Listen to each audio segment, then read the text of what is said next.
Alright, welcome back to SouFLoTV again, everybody. It's your host with the most. So, in this video, we say goodbye to Charlie and Gayle Anderson. A lot of you might not have remembered, and that's why I might have titled this video, Jamaica Moves On, as if nothing has happened. When you think of Jamaica and you think of retiring and going home, you don't think of what Charlie and Gayle went through. A quick update though, this young man in the picture was charged with fraud. He was not charged in connection with their killing, but he was charged with fraud.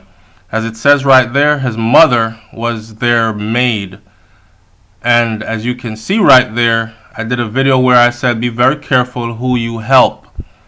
Being that the story behind Charlie and Gayle were that they went back to the island of Jamaica to retire, live out their days, and ended up in a tragic situation. Now, hundreds turned out for their funeral as the couple laid to rest. So Charlie Anderson, 75, and his wife Gayle Anderson, 71, who lived in Gorton before moving to Jamaica last year, were found dead in Portland on June 22nd of this year, 2018, for those of us who did not know or have forgotten. The funerals of a Manchester couple, is what the newspaper says, who were murdered in Jamaica had taken place with hundreds of people mourning, lining the streets to honor the grandparents.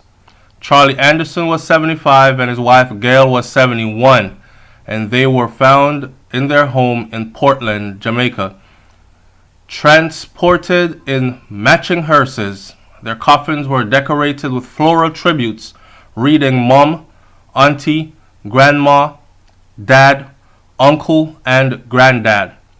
Family and friends were joined by people from the local community in Gorton for the service at Gorton Monastery. Funeral arrangements had been delayed due to a second post-mortem ordered by the Home Office after their bodies were flown back to the UK last month. It is alleged that Mr. and Mrs. Anderson were victims of a 8 million Jamaican dollar or £46,000 fraud before they were killed. A man has since been charged with 7 counts of fraud, which is the young man I showed you in the picture earlier in this slide. The murder investigation is ongoing, and the police in Jamaica say the couple's granddaughter, Stacey Anderson, previously spoke of the devastating moment she took the call to answer her grandparents and found out that her grandparents had been done in this manner. She told the MEN, "It just didn't seem real. It's heartbreaking and devastating. I can't even put into words. We were a really close family, and it has been 5 weeks now. I know things take time, but we still don't have any answers." Whoever did this could still be running around now, which is the typical case in Jamaica. The grandparents who had been married for more than half a century retired to the country around a year ago after decades of living in Manchester, England. Miss Anderson said that her grandmother told her their entire life savings were gone.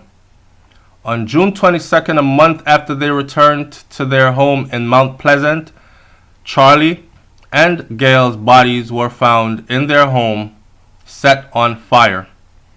Charlie, who is a member of the Windrush generation, came to Manchester in 1958, where he began making a name for himself in the community, running a DIY business. Gayle worked at the Asda Eastland store near their home in Gorton, where the pair lived for most of their working life. Stacey's father Mark and brother Glenn previously paid tribute to their parents, saying they were pillars in the community. A crowdfunding page set up by the family and friends to give Charlie and Gayle the best possible send-off had reached nearly £10,000 at the time of the funeral.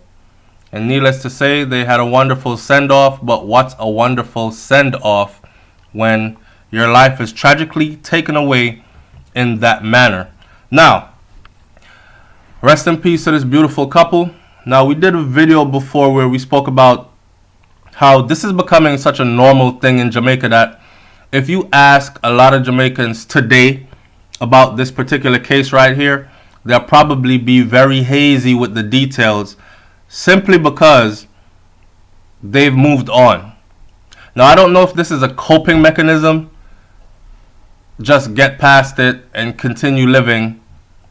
I don't want to throw anybody under the bus, but I'm starting to think that it's because a nation of people has become so callous towards violence that it enables them to actually just look at violent situations like these and say, oh, well, I mean, stuff like this happens, all the time. Oh, and it happens everywhere, so why just mention it happening in Jamaica like you're trying to make Jamaica look bad or something? Which is the typical response most of the time. Now, I can tell you that here at SouFLoTV, the moderator, SouFlo, was contacted by Gmail by this couple's son, and he expressed gratitude in the way that I handled the story about his parents, though the family was and still is in mourning and shock, which, I mean, anybody would be. And I start this video out by saying that when you think of retirement and your retirement age and your retirement days, you definitely don't think of being scammed out of your life savings and then being chased around your property and mutilated and burnt. The details of how Gayle and her husband were found is sad. It's sad. They went through great lengths to torture these people. So they were just not killed. They were tortured in their old age. And they could have stayed in. That's the sad reality that us Jamaicans have to live with. When you ask the question, well, had they stayed in England, would they still be alive today? And I think beyond a shadow of a doubt that answer is yes. Unless they had died from some other natural causes or some accident or for unforeseen something, but they lived pretty well. And they had a community around them, as you can tell by this huge turnout of support at their send-off. They had a huge community around them that supported them and respected them because they had spent decades of their lives laying a foundation, running successful business, building a family, and living a life worthy of the community's respect and honor. And they walked away from that because Charlie thought that the best way to spend his days, the rest of his days on earth, was to return to beautiful Jamaica, build a nice home there, and live out their days. And it turned out to be the worst mistake they ever made. It's sad, and the word sad is not strong enough to describe how sad this situation really is. My condolences go out to the family. But here at SouFLoTV, we try to raise awareness. So for those of you who are thinking about going back to Jamaica, returning, retiring there, and living out your days there, there are a number of things that you need to know and you need to put in place before you go jolly running off into Jamaica thinking life is going to be all peaches and cream. Let this couple's tragedy be a lesson for you. And stay tuned to SouFLoTV, because you will definitely find here information that can be helpful if you so choose to still go retire in Jamaica, as I plan to do myself one day. Like, comment, share, subscribe, leave your comment in the comment section below, and it's with a heavy heart that I say, on behalf of all decent Jamaicans, goodbye and farewell.